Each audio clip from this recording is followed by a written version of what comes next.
We're all ready. No, I know. You guys sound nice and strong without being like overbearing. Great. So you guys still wait 2 minutes to start. Go ahead. Hey.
Change our world, hallelujah.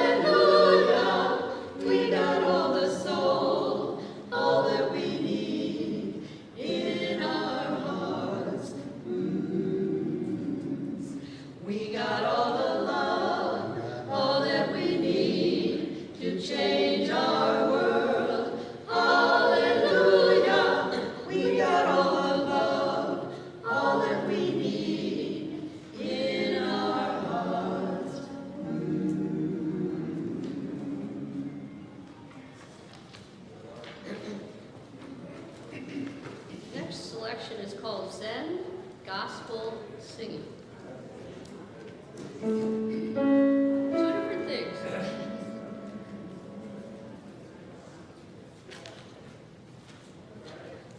I once was a Baptist, and on each Sunday morn, I'd be in church praying, as sure as you're born. We'd sing there like angels, in a good harmony. But sin and salvation are no longer for me.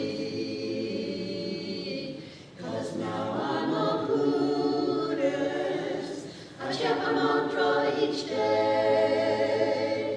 But I miss that hymn singing in a good gospel way.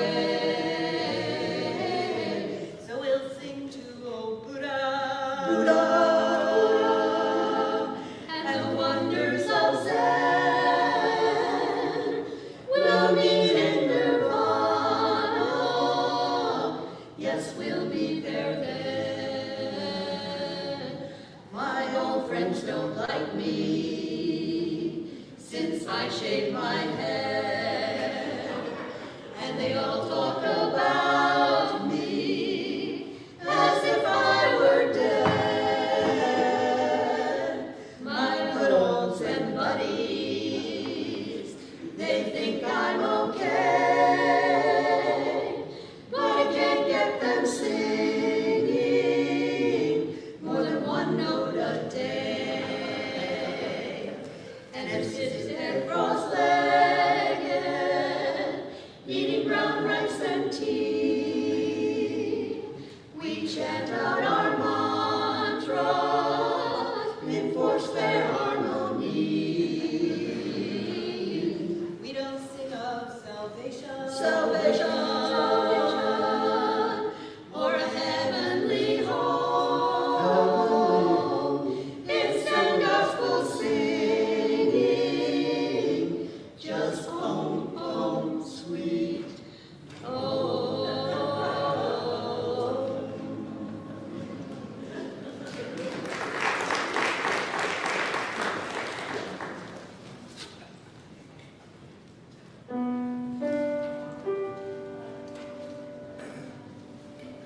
This song's called Kinder.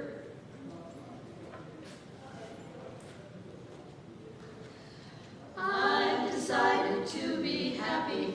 I've decided to be glad. I've decided to be grateful for all I ever had.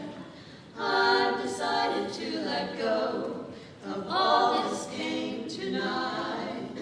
I've decided to let go of all these demons inside. I know I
Good morning.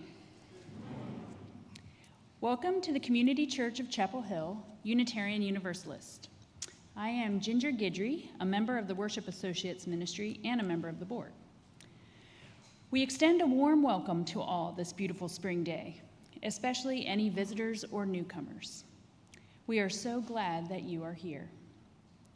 Be sure to check out the special note for you, welcome guests and newcomers, on the back side of the order of service. After the service, please join us at our in-person Sunday social in the community building across the breezeway. We look forward to getting to know you. We also welcome those of you attending online. Lyrics to hymns and all elements of the service may be found on the screen. A complete order of service, including this week's announcements, is available through the link in the Sunday morning email and on the church website. If you haven't already done so, please turn off or silence all cell phones during our service to maintain a worshipful experience.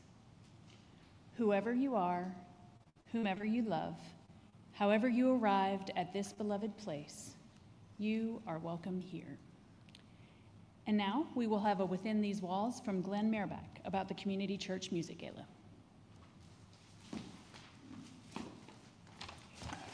Good morning.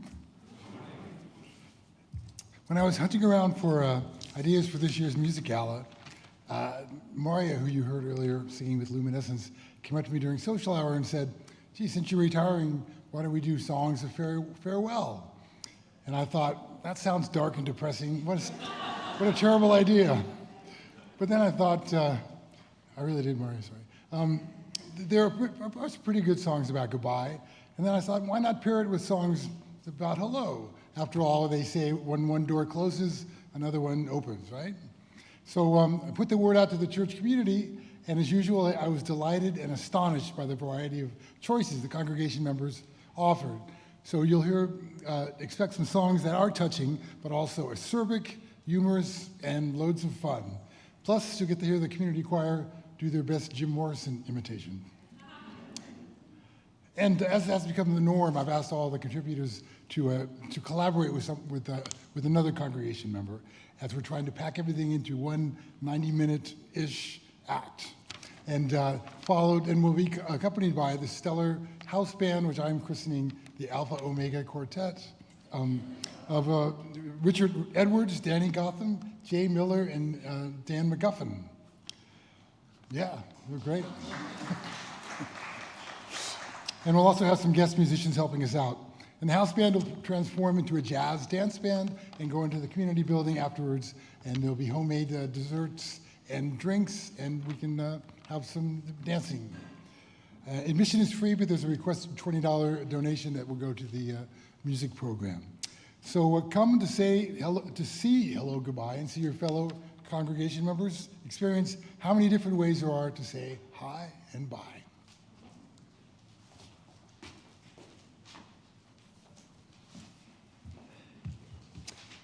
Please rise in body or in spirit for our opening hymn, number 61 in the gray hymnal, Lo, the Earth Awakes Again. Alleluia.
There is a famous lyric from a song by Leonard Cohen that goes, "Ring the bells that still can ring, forget your perfect offering. There is a crack in everything. That's how the light gets in." These lyrics are such a good reminder of our own imperfection, such a good reminder of the imperfection of relationships, families, communities, of towns and cities, religions and groups. There is a crack in everything. Oh, but don't you wish the world wasn't so badly cracked? That there wasn't such a canyon between our dreams and our realities? That there wasn't such a chasm between our values and how things are? That there wasn't such a gulf between the world as it might be and the world as it is? We join together this morning in the midst of this crack, hoping to create together a little light for ourselves and for this world. Come, let us worship together. The words for our chalice lighting are from Barbara Wells. The words are in your order of service. Please join me in reading them. O spinner, weaver of our lives, your loom is love.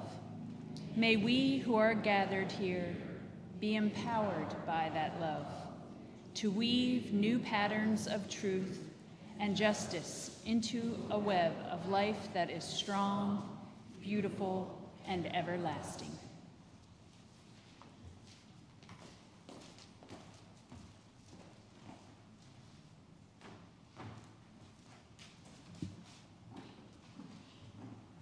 This piece the choir is going to sing was in French, but Rachel was kind enough to put the translation of the words in the order of service. So it's a fanfare to spring, and that's kind of all you need to know. You might want to know, if you do read the translation, that in the French, the seasons are gendered, so that's why it's so. Spring is he.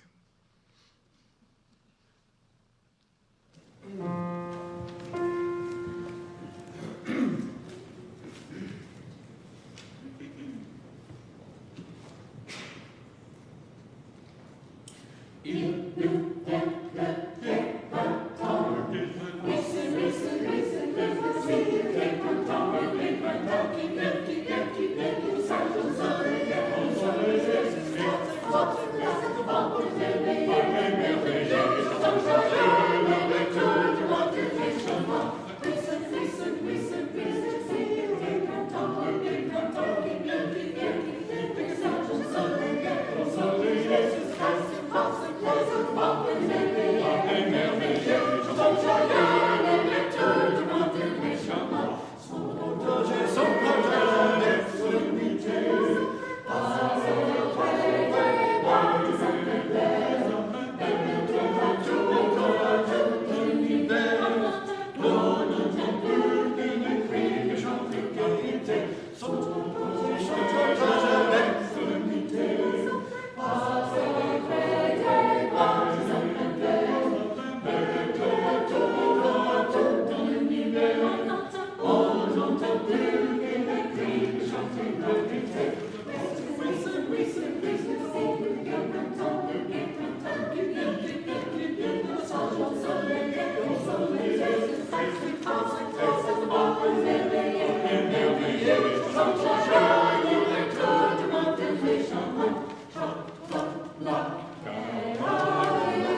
Happy spring equinox if you celebrate.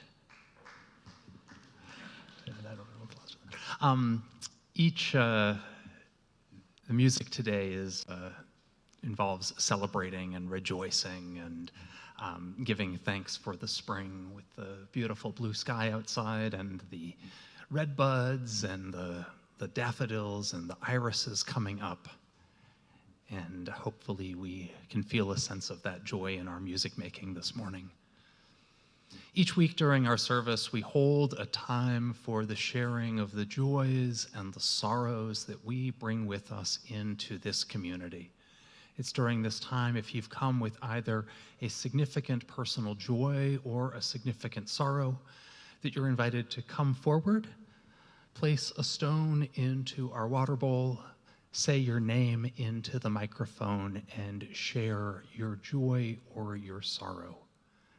Let us enter into this time of tenderness and trust. Are there any joys and sorrows this morning?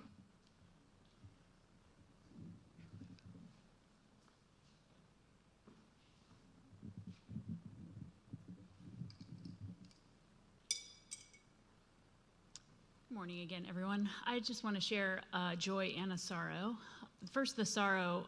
In January, our elderly neighbor passed away, and it just was a great sorrow to our family. We've lived next to him for 11 years, and he's been very supportive of our family. So he's a very sweet man, and so we miss him dearly, and the memorial service is coming up, so been thinking a lot about him. I also wanted to share a joy that my parents came to visit this weekend.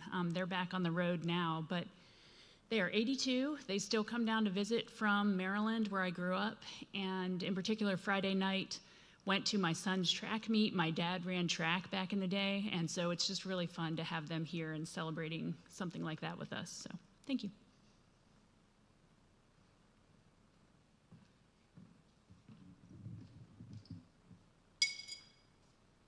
Hi, my name is Essie. A while ago, a woman who helped raise me, I really only knew her as Miss Heather, passed away, and her funeral, which is really more of a celebration of life, is today after church, and we're heading to that. Thank you.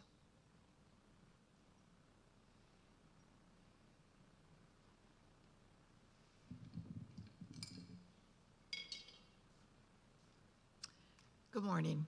I'm Kathy Putnam, and my joy is for our RE program. I dropped off our granddaughter, Ellie, and you have to have 2 youth there, and there was just one. Lily was there.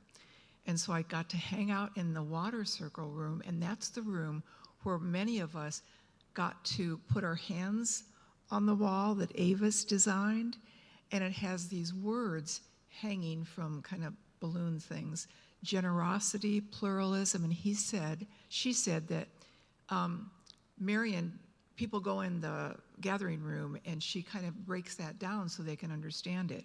Finally, this tall young man came in, and his name was Charlie Gradinsky. I said, I remember when you were like that. He said, well, I'm almost 17 now. So it was just, and everybody was all the children were comfortable. It was just, I'm so grateful.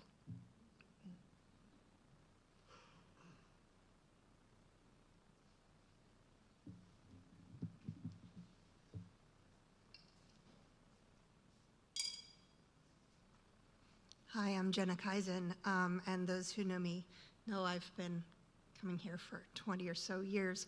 I raised my kids in RE, speaking of gratitude for RE. And my oldest, who suffers from bipolar, has been out of work for many years now, and was denied disability last fall. Has been working at Unity Center of Peace as a assistant Sunday school director, and he loves it so much, and the community has welcomed him and made him feel so part of everything that his spirits have lifted, and he has gone out there. He's been going on dates and he's just landed a full-time job starting May 4th, canvassing for various environmental issues. So.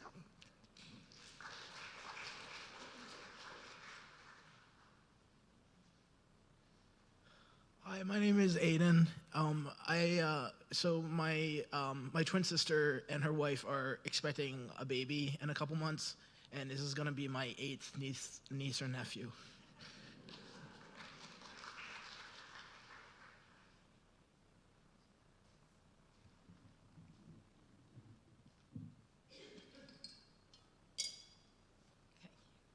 Hi, my name is Betsy Yaris, and I actually have a joy, although it may not sound like that for starters.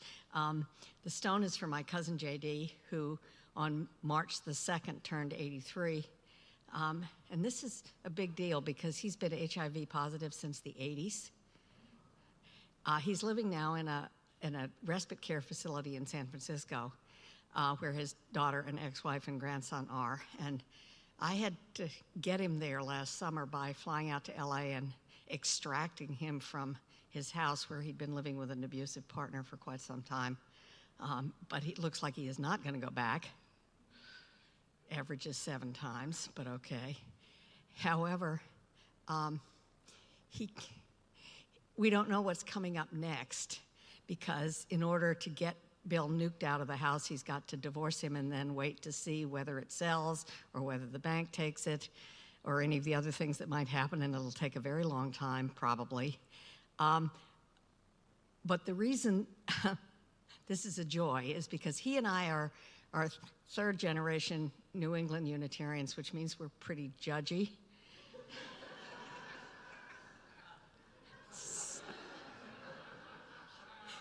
So all of us are helping him, but we're looking at him. He has $35,000 in Social Security and the house, and that's all he's got.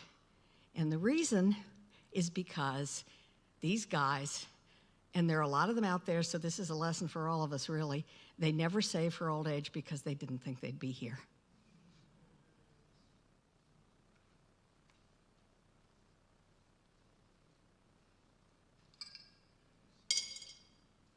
Hey, good morning, everybody. I'm Moni Marotra, and I just have a joy to share.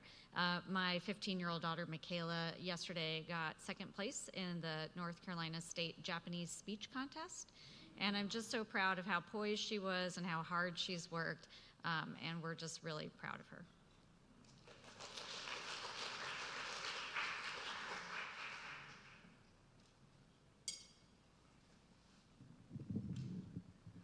The final stone is placed for all the joys and sorrows that we hold in our hearts that were not spoken this morning.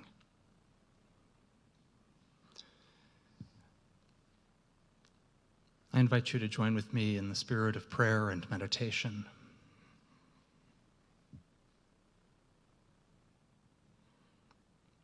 Spirit of life, source of our being and our becoming.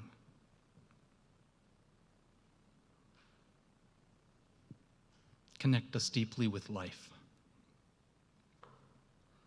Connect us with life at its beginnings, its stirrings, the awaiting of new birth, the adventures of childhood,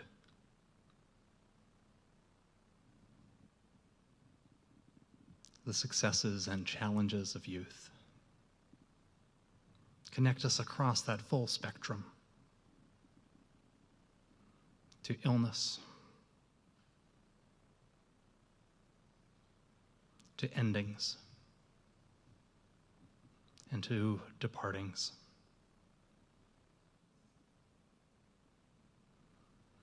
Connect us with the joys of this world, the delights that we share in nature and each other.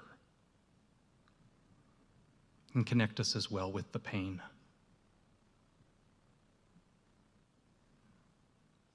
The horrors of war, the devastations of disease.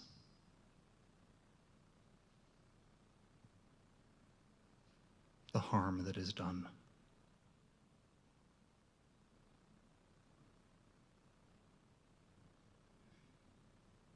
just as we exist in this gulf between our ideals and realities, between our dreams and the world as it is, so too do we exist in the midst of it all.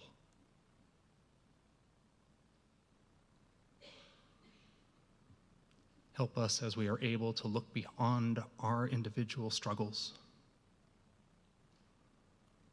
to recognize the struggles of our friends and family,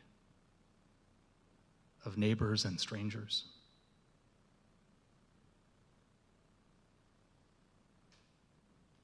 Help us to reach out in compassion and understanding beyond the places where we are comfortable, to encounter one another in openness and curiosity.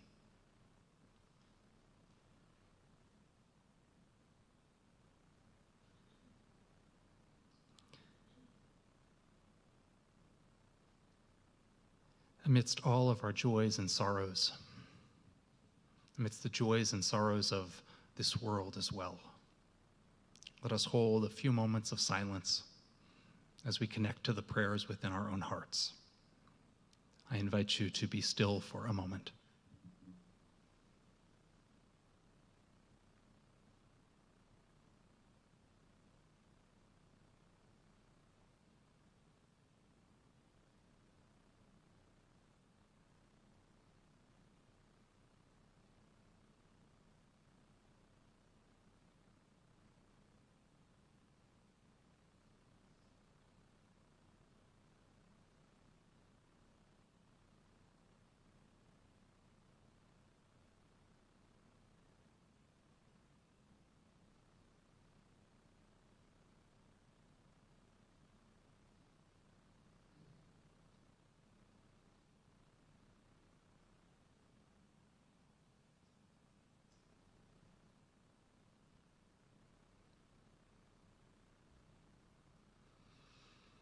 Amen, and blessed be.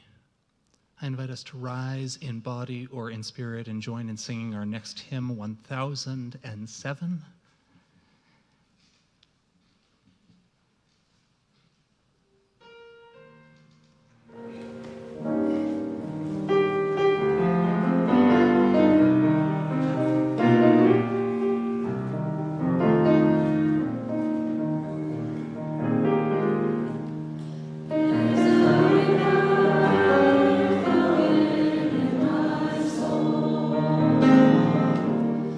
There's a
This morning's reading is This Making of a Whole Self by Nancy Schaefer.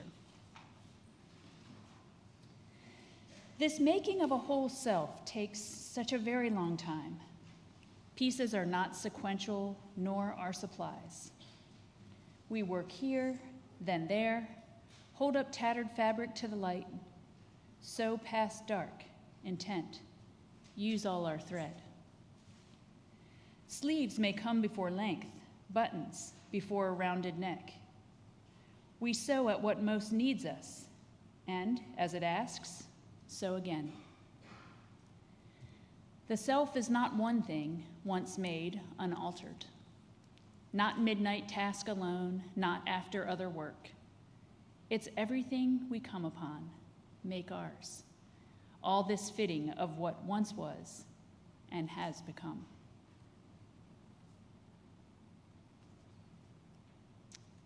Freely, we have received gifts that minister to our needs of body and spirit. Gladly, we bring to our church and its wide concerns a portion of this bounty.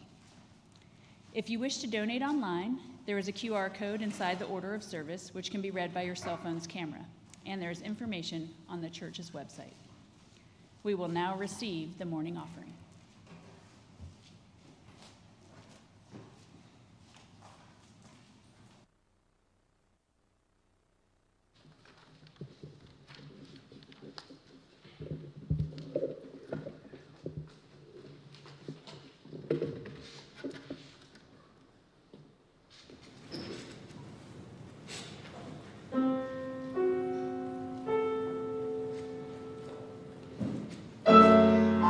Ah.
Before the sermon this morning, a couple of announcements that I want to point out. First of all, since last fall, the Music Director Search Committee and I have been working hard to receive applications for the next Music Director of Community Church after Glenn retires later this spring. And the good news is that we have found somebody that we've invited to be our next music director, and he's going to be visiting town tonight and in town for the next couple of days this week, and we're going to be holding an event at the church tomorrow night at 7 o'clock for anybody who wants to come and meet. We're going to sing a few hymns, maybe eat some cookies, and I invite you, if you're able to come join us tomorrow night at 7. Also, I'm really proud that our church, our board voted to become an official sponsor of No King's Day, and our next No King's Day is coming up March 28th. I'm going to be speaking at the event that's being held in Chapel Hill and Carrboro, but I know that there's other events in Hillsborough and Pittsburgh, and I think at Carroll Woods, and I know in Durham and Raleigh and all sorts of other places. So I invite you, whether it is Chapel Hill, Carrboro, or somewhere else, I invite you to make plans to come out next Saturday and participate.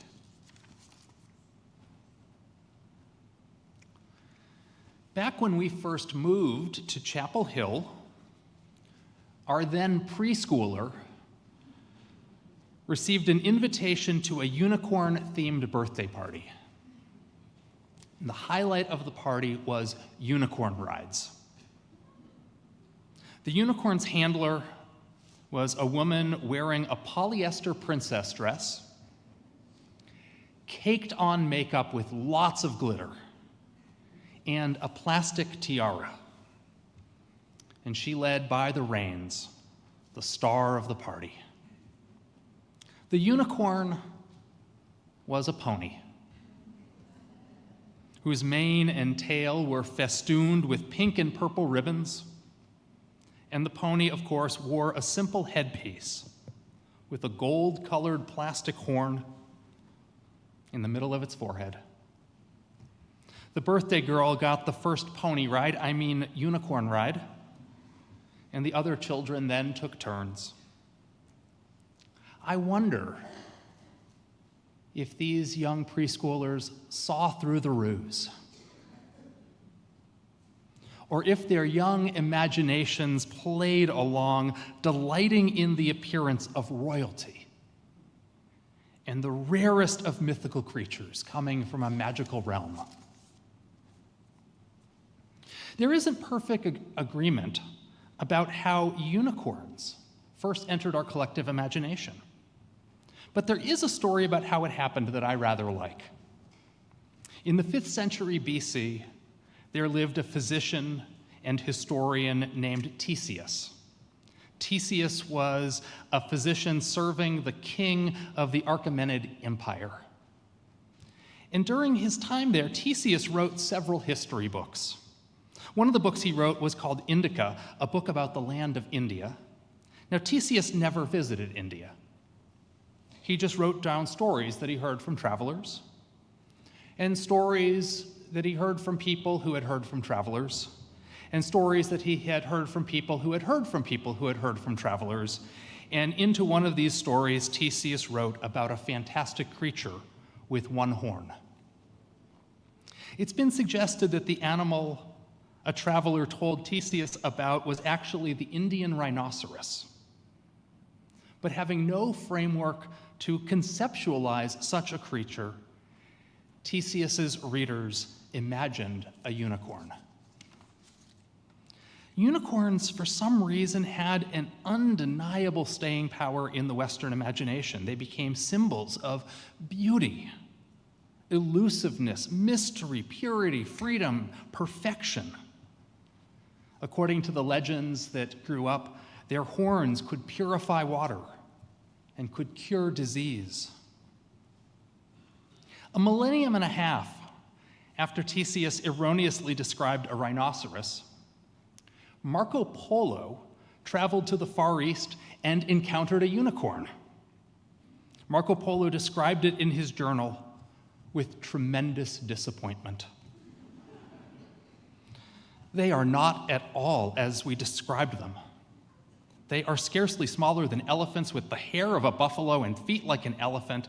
They have a single large black horn in the center of their forehead. They spend their time, by preference, wallowing in mud and slime. They are very ugly brutes to look at.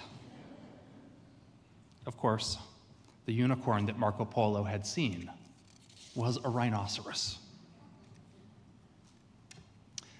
The unicorn and the rhinoceros. I got the title of this sermon and the overall framework of this sermon from a book that came out a few years ago. The book was by a writer named Adam Gopnik, who writes about politics for The New Yorker. And Gopnik's book is a defense of liberalism.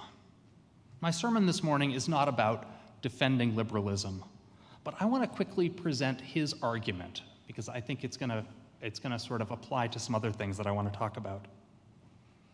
Adam Gopnik describes liberalism as an ongoing belief in the need for nonviolent, incremental alterations of existing institutions and an all-around effort to be nicer to people. He says, though, that liberalism is a rhinoceros made up of contradictory parts that don't all fit together and we don't really dream of or idealize.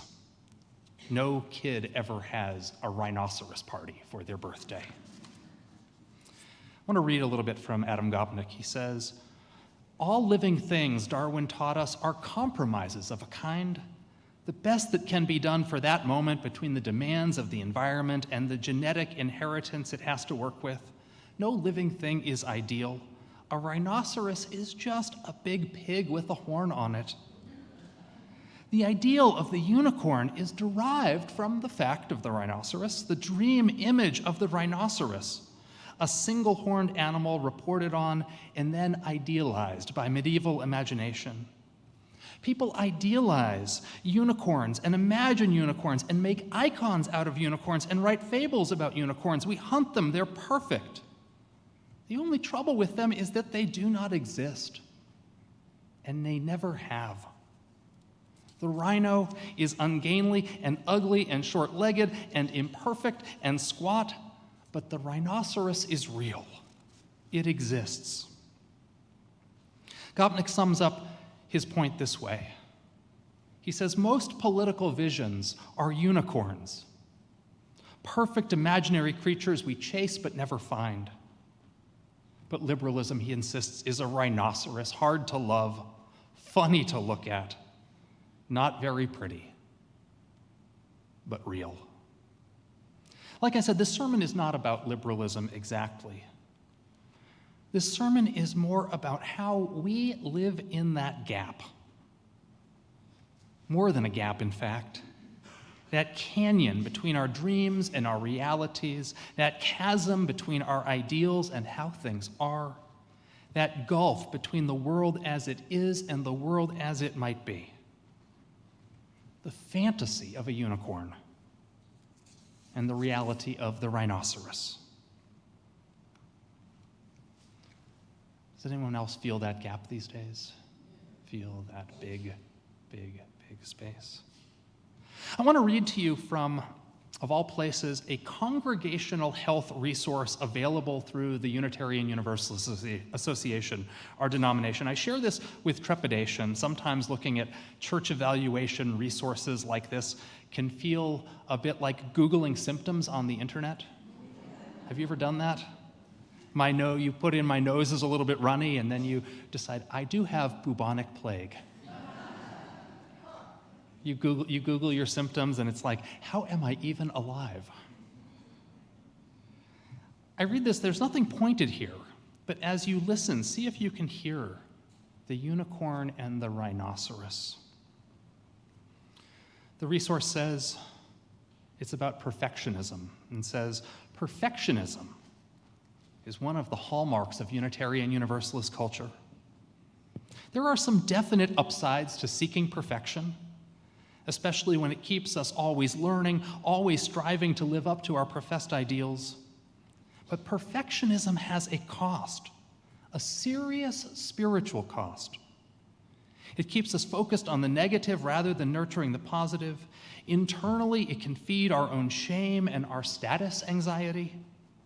Relationally, it makes our friends, family, and coworkers feel less seen, less appreciated, less loved.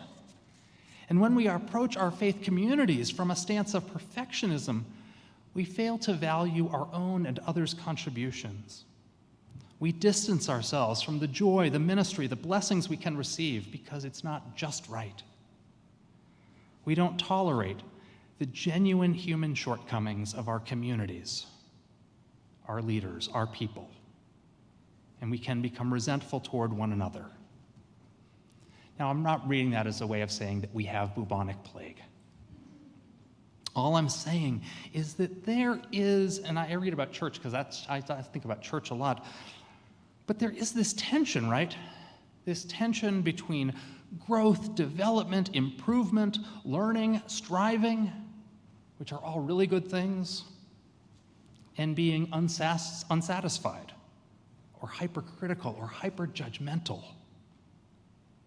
On the flip side, there is definitely something to be said for being appreciative and accepting and content. Except that that can also mask laziness and apathy. Sometimes I just want to shout, do better, not at you, at myself. Do you ever feel this tension in your lives? At the first service, I had people shout out where they felt this tension. The first person was sitting right in the back, close to where Lynn is sitting right now, and shouted parenting. And there was a of agreement that went through the room. Are there other places in life where you feel this tension? School? Yeah. Grandparenting, that's truth. Marriage, yeah, that was one that was said at the first service as well. What? In political action.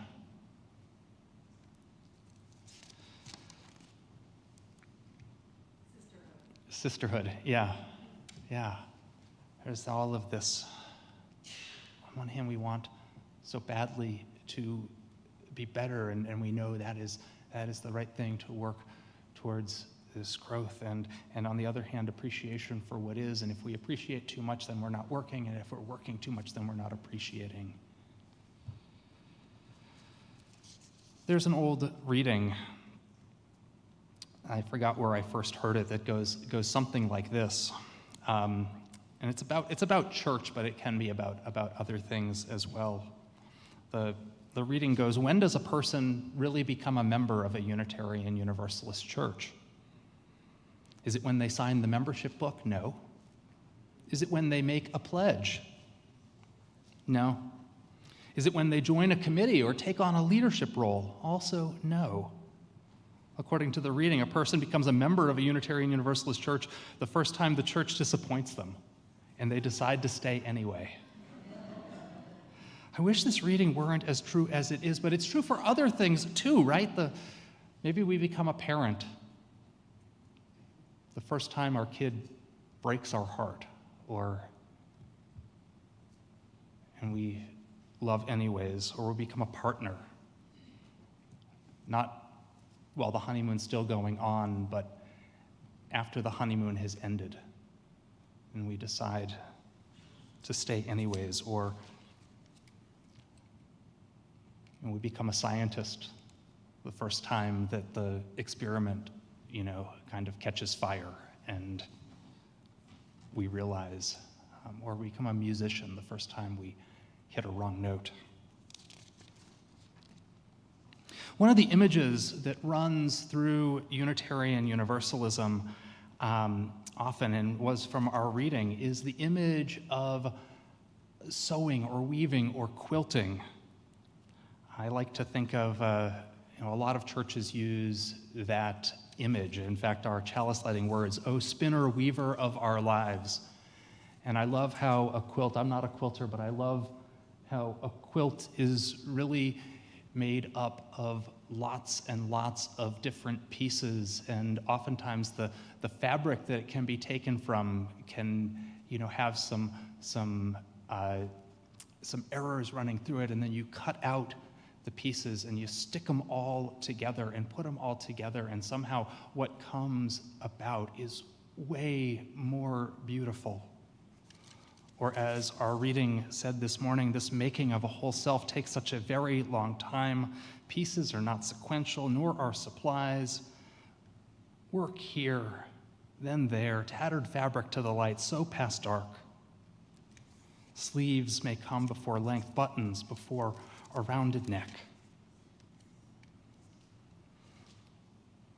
Adam Gopnik, in his book,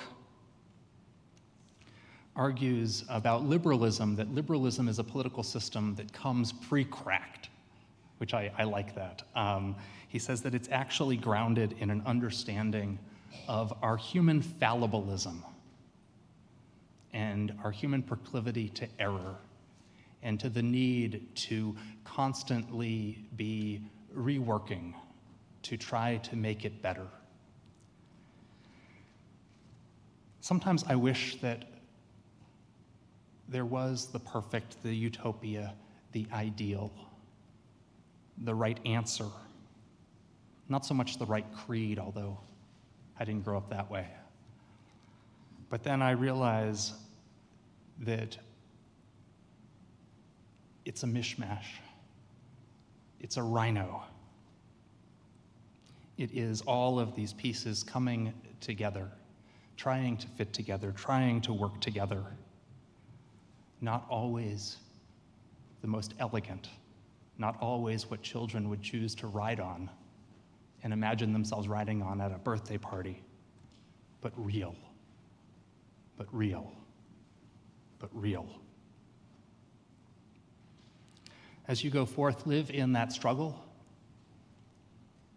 between the ideal, which may never become, and the real, which can surely be better than we have it. And as you go forth, commit to loving each other fully, not as an idealization of what each other may become, but as the beautiful people that we are. Go forth in love this day. Amen. Blessed be. And we're going to sing a hymn that I thought of because I think it's a hymn about being okay with things sometimes not being okay. It's called Just As Long As I Have Breath, number 6, and I invite you to rise in body or in spirit and to sing along.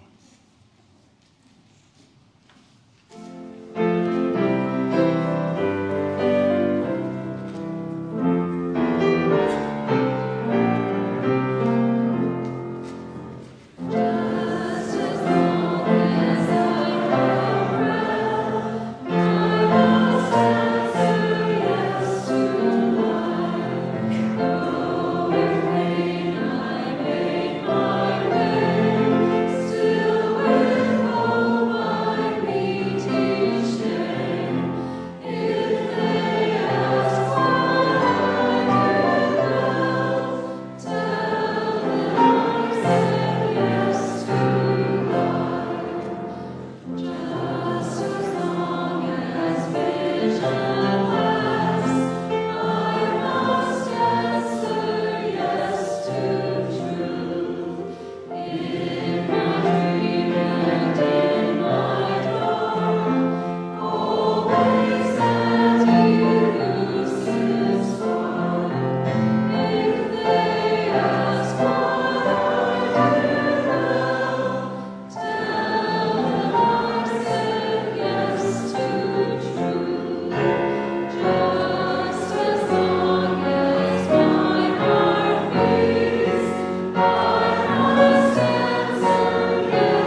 The words for extinguishing the chalice are in your order of service. Please join me in saying them if you wish to do so. We extinguish this flame, but not the light of truth, the warmth of community, or the fire of commitment. These we carry in our hearts until we are together again. Before we sing Shalom, let us thank those who contributed to the service.